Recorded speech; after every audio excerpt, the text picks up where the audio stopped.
Good morning students.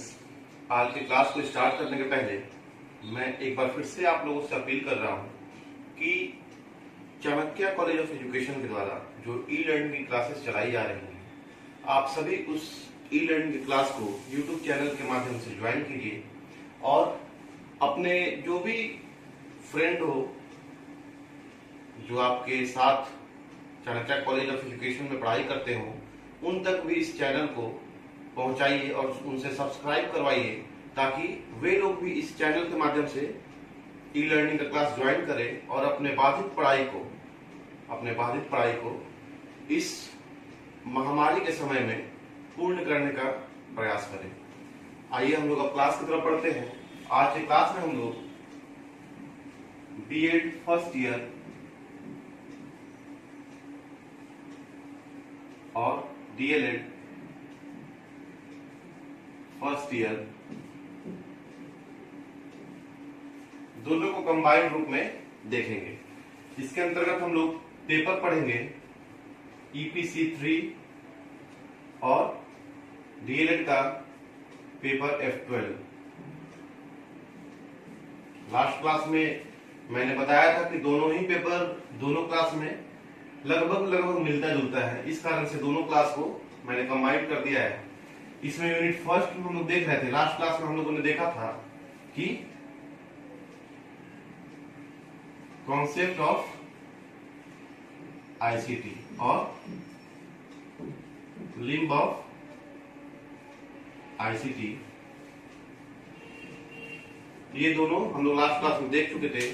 अब इस class में हम लोग इससे आगे चलेंगे और देखेंगे कि कौन कौन सा ऐसा एडवांटेज है जो आईसीटी से हम लोगों को प्राप्त होता है। अब हम देखेंगे कि सूचना एवं संप्रेषण तकनीकी के लाभ, अर्थात जो सूचना एवं संप्रेषण तकनीकी की हम लोग बात कर रहे हैं, अर्थात किसकी बात कर रहे हैं? आईसीटी की। तो आईसीटी के लाभ क्या क्या है, बेनिफिट्स क्या क्या है, हम लोग आईसीटी का यूज कहां कहां कर सकते हैं और कहां कहां करते हैं। आज के जो आधुनिक युग में हम लोग हर एक क्षेत्र में बगैर इलेक्ट्रॉनिक मीडियम के, इलेक्ट्रॉनिक साधनों के हम लोग कोई भी कार्य लगभग पूरा नहीं कर पाते हैं। तो हम लोग मोटे तौर पर पहले देखें कि आईसीटी का यूज कहां कहां है और कहां कहां यूज हो रहा है। तो सूचना एवं संप्रेषण तकनीकी के लाभ कहां कहां है। तो सबसे पहला जो लाभ है वह शिक्षा, अर्थात एजुकेशन का जो फील्ड है, एजुकेशन का जो क्षेत्र है वह बहुत ही व्यापक स्तर पे फैला हुआ है। व्यापक स्तर से तात्पर्य है बहुत ही बड़े क्षेत्रों में फैला हुआ है। चूंकि एजुकेशन के अंतर्गत वो सारे विषय, वो सारे शोध, वो सारे हम कह सकते हैं कि वो सारे के सारे जितने भी अनुसंधान हो रहे हैं, जितने भी प्रकार के विषय हैं, जितने भी प्रकार के नए नए टेक्नोलॉजियों का जो निर्माण हो रहा है वो किसके द्वारा हो रहा है? शिक्षक द्वारा हो रहा है। तो हम कह सकते हैं कि अगर हम बात करें कि इंजीनियरिंग का या मेडिकल का या कॉमर्स के फील्ड का या आर्ट्स सब्जेक्ट की अगर देखें तो हर एक क्षेत्र में हम पाएंगे कि कहीं ना कहीं इसका हम लोग यूज कर रहे हैं आईसीटी का, अर्थात इलेक्ट्रॉनिक मीडियम का, इलेक्ट्रॉनिक साधनों का यूज हम लोग कर रहे हैं। तो हम कह सकते हैं कि अगर इंजीनियरिंग की बात करें तो हम देखते हैं कि इंजीनियरिंग में बगैर आईसीटी के प्रयोग का पढ़ाई पूरा नहीं हो सकता है। वो चाहे आईटी से कोई इंजीनियरिंग करे तो, इंफॉर्मेशन टेक्नोलॉजी से, या सिविल से करे तो, या आर्किटेक्चर से करे तो, किसी भी डिपार्टमेंट का अगर कोई इंजीनियरिंग कर रहा है तो उसे किस चीज की आवश्यकता होगी? कुछ इलेक्ट्रॉनिक साधनों की आवश्यकता होगी।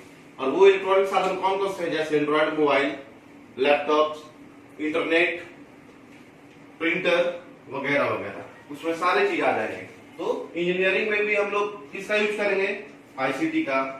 मेडिकल की बात करें तो सबसे पहले जो मेडिकल का अगर हम करंट का बात करें तो जो इस कोरोना महामारी में जो हम लोग थर्मल स्क्रीनिंग कर रहे हैं, और थर्मल स्क्रीनिंग जो आप टीवी वगैरह या न्यूज चैनल पे देखते होंगे कि माथा के सामने रख के उसका टेम्परेचर, बॉडी का टेम्परेचर नापने का एक मशीन है, तो वो भी एक आईसीटी का ही माध्यम है। उसे भी हम लोग आईसीटी के सेगमेंट में डालते हैं और डाल भी सकते हैं, क्योंकि मेडिकल में आज के समय में सबसे नायाब उदाहरण यही है कि जितने भी शोध हो रहे हैं, जितने भी निर्माण कार्य पूरा करने का काम किया जा रहा है, और इस कोरोना महामारी के जो वैक्सीन बनाने का भी काम किया जा रहा है, तो उसमें कहीं ना कहीं इलेक्ट्रॉनिक मीडियम का, इलेक्ट्रॉनिक साधनों का भरपूर इस्तेमाल पूरा दुनिया आज कर रहा है, पूरा वर्ल्ड आज इस चीज का यूज कर रहा है।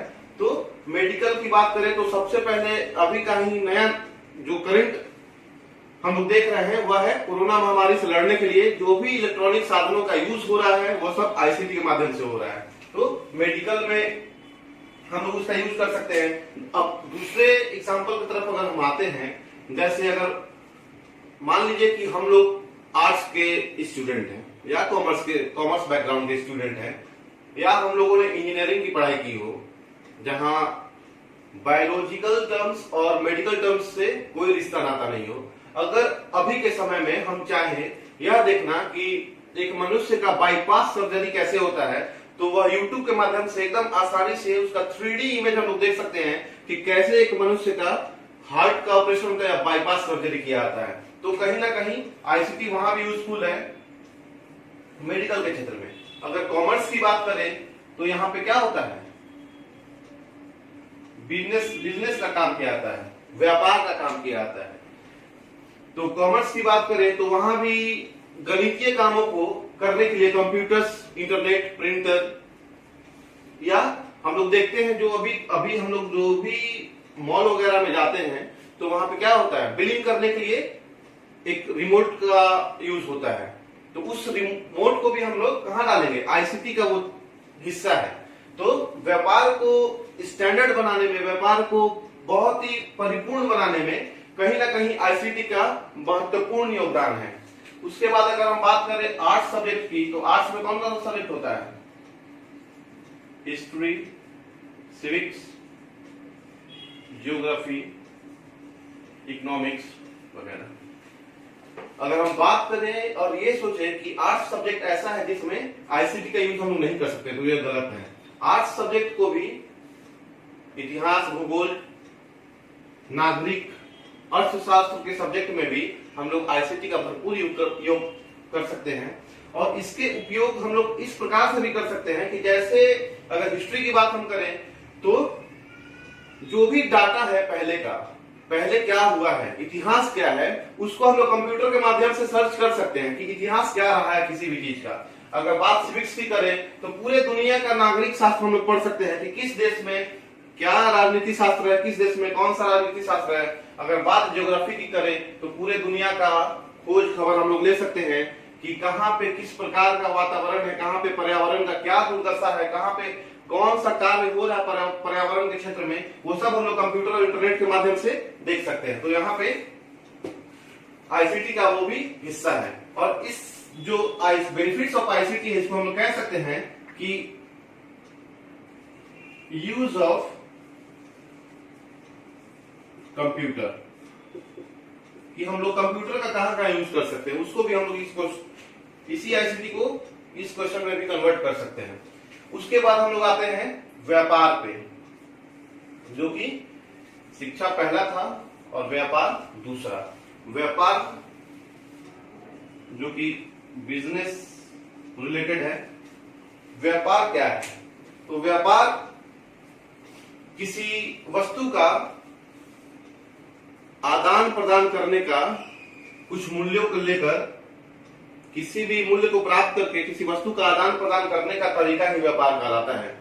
और यह बात आज किसी से छिपा नहीं है कि पूरे दुनिया में व्यापार का आज वैश्वीकरण हो चुका है, ग्लोबलाइजेशन हो चुका है। ग्लोबलाइजेशन से तात्पर्य है कि आज एक देश दुनिया के सारे देशों से व्यापार के माध्यम से जुड़े हुए हैं। आज एक देश दुनिया के सारे देशों से शिक्षा के माध्यम से जुड़े हुए हैं। आज एक देश दुनिया के सारे देशों से सामरिक माध्यमों से जुड़े हुए। सामरिक से तात्पर्य है सैन्य प्रकरण जो भी है। अगर एक देश का सैन्य प्रकरण दूसरे देश के सैन्य प्रकरण के साथ हो रहा है तो उसे ही हम सामरिक क्षेत्र कहते हैं। सामरिक क्षेत्र का एक बहुत ही सुंदर नमूना है कि आज हम लोग देखते हुए कि अमेरिका और भारत का संयुक्त युद्धाभ्यास हुआ, या श्रीलंका और भारत का संयुक्त युद्धाभ्यास हुआ। तो ये जो संयुक्त युद्धाभ्यास, यही सामरिक क्षेत्र है, यही सामरिक व्यापार है, यही सामरिक, उसे दोस्ती भी कह सकते हैं। तो बिजनेस में क्या होता है? एक्सपोर्ट और इंपोर्ट। एक्सपोर्ट का मतलब निर्यात करना, इंपोर्ट का मतलब आयात करना। तो जो ये निर्यात और आयात की बात है, बिजनेस, हम लोग इस निर्यात और आयात को पूरे दुनिया में किसी भी देश के साथ कर सकते हैं। और यह करने का तरीका कौन आसान बनाता है? ICT, computers, internet. यही कंप्यूटर और इंटरनेट है जिसके दम पर, जिसके बलबूते हम लोग इस दुनिया में अपने बिजनेस को कहीं भी किसी भी लेवल पे पहुंचा सकते हैं। और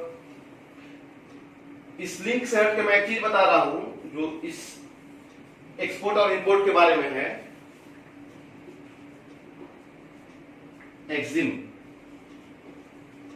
एक्सिम बैंक किसी भी देश को व्यापार करने के लिए यह बैंक सपोर्ट करता है कि आप दूसरे कंट्री में व्यापार कर पाइए। उसके लिए वह यह लोन वगैरह प्रोवाइड करता है। तो यह इसका नाम क्या है? Exim bank. अर्थात EX से एक्सपोर्ट और IM से इंपोर्ट, इसी को कंबाइन करके एक्सिम बैंक का निर्माण किया गया है। उसके बाद हम लोग आते हैं बैंकिंग।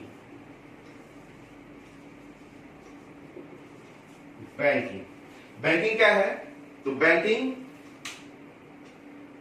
के क्षेत्र में हम लोग रुपया का आदान प्रदान करते हैं, अपने रुपया को सेविंग करते हैं, अपने लिए, अपने काम के लिए हम लोग बैंक से लोन भी लेते हैं। तो बैंक पहले के जमाने में मैनुअल चलता था। मैनुअली का तात्पर्य है लिखित रूप से, पेपर वाइज चलता था। लेकिन आज के क्षेत्र में क्या है? इलेक्ट्रॉनिक। क्योंकि यह इलेक्ट्रॉनिक युग है, इस इलेक्ट्रॉनिक युग का भी नाम हम लोग दे सकते हैं। तो आज हर एक बैंक में सारे के सारे बैंक में, और सारे बैंक को एक दूसरे से जोड़ दिया गया। किसके माध्यम से? इंटरनेट के माध्यम से। तो कहीं ना कहीं बेनिफिट्स ऑफ आईसीटी में बैंकिंग को एक बहुत ही बड़ा लाभ हुआ है, जिससे वह अपने कार्य को, जो कि बहुत ही ज्यादा फैला हुआ कार्य था, लोन देना, कैश जमा करना, कैश विड्रॉल कराना, या बहुत सारे उसमें काम है, चेक बनाना, या जो कुछ भी बैंकिंग से रिलेटेड जितना भी टर्म्स है वो बहुत ही अब सरल हो चुका है। पहले के जमाने में जब मैनुअली काम होता था तो काम करने का तरीका और काम करने का जो क्वांटिटी है वो भी कम होता था। लेकिन आज के क्षेत्र में बहुत कम समय में बहुत ज्यादा काम किया जा सकता है, इंटरनेट और किसके माध्यम से? कंप्यूटर के माध्यम से। तो बैंकिंग को भी कहीं ना कहीं बहुत ज्यादा सपोर्ट कौन किया है? आईसीटी किया है। उसके बाद जो है चिकित्सा, मेडिकल डिपार्टमेंट। जो मेडिकल डिपार्टमेंट है वह बहुत ज्यादा लाभ प्राप्त किया है किसका? आईसीटी का। जैसे मैंने अभी भी पहले बोला कि अगर अभी की हम लोग बात करें तो हम लोग देख सकते हैं कि इस कोरोना महामारी में कैसे इलेक्ट्रॉनिक माध्यमों का यूज करके जो थर्मल स्क्रीनिंग हो रही है, जो आइसोलेशन की बात हो रही है, जो ट्रीटमेंट करने की बात हो रही है, जो भी आईसीयू की बात हो रही है। अगर आईसीयू की बात करें, आईसीयू की, तो आईसीयू में हम लोग देखेंगे कि वहां पे स्क्रीन लगा हुआ होता है जिसमें पल्स रेट वगैरह सब कुछ, बीपी वगैरह सब कुछ शो करता है। तो कहीं ना कहीं चिकित्सा के क्षेत्र में भी आईसीटी बहुत ही यूजफुल रहा है, और यूजफुल है भी, और आने वाले समय में और भी ज्यादा यूजफुल होगा। जैसे कहा जाता है कि अभी के समय में जो भी ऑपरेशंस होते हैं तो उसका वीडियो क्लिप बनता है। तो वो वीडियो क्लिप जो जूनियर डॉक्टर होते हैं उनको दिखाया जाता है हाउ टू ऑपरेट, कैसे हम लोग ऑपरेशन कर रहे हैं, कैसे इस बॉडी को ऑपरेट कर रहे हैं, और किस बीमारी में कैसे हमको ऑपरेट करना है, किस क्षेत्र में क्या काम करना है। तो चिकित्सा के क्षेत्र में अगर हम लोग बात करें किसी भी तरीके की जांच, जैसे शुगर जांच, बीपी जांच, ब्लड सैंपल में जितने प्रकार के भी जांच लिखे जाते हैं डॉक्टर के माध्यम से, वो सब किसी न किसी इलेक्ट्रॉनिक माध्यम के द्वारा ही परिपूर्ण हो पाते हैं। तो कहीं ना कहीं चिकित्सा भी आईसीटी का बहुत ज्यादा बेनिफिट उठा रहा है और यह हमारे समाज के लिए बहुत ही लाभदायक है। तो इस प्रकार मोटे तौर पे हम लोगों ने देखा कि शिक्षा, व्यापार, बैंकिंग और चिकित्सा, इन चारों के क्षेत्र में हमारा आईसीटी जो है कैसे बेनिफिट्स है, कैसे यूजफुल है। लेकिन हम लोग जुड़े हुए हैं किस डिपार्टमेंट से? हम लोग जुड़े हुए हैं शिक्षा के डिपार्टमेंट से, एजुकेशन से। तो हम लोग अब इसके बाद विस्तृत रूप से देखेंगे कि शिक्षा के क्षेत्र में, सिर्फ और सिर्फ शिक्षा के क्षेत्र में आईसीटी का क्या बेनिफिट्स है, क्या यूज है आईसीटी का। तो हम अब देखते हैं कि शिक्षा के क्षेत्र में आईसीटी का क्या यूज है। इस क्लास में हम लोगों ने देखा कि सूचना और संप्रेषण तकनीकी के लाभ मोटे तौर पे क्या है, लेकिन क्योंकि हम लोग शिक्षा के क्षेत्र से जुड़े हैं तो हम लोग देखेंगे शिक्षा के क्षेत्र में सूचना एवं संचार तकनीकी के लाभ, अर्थात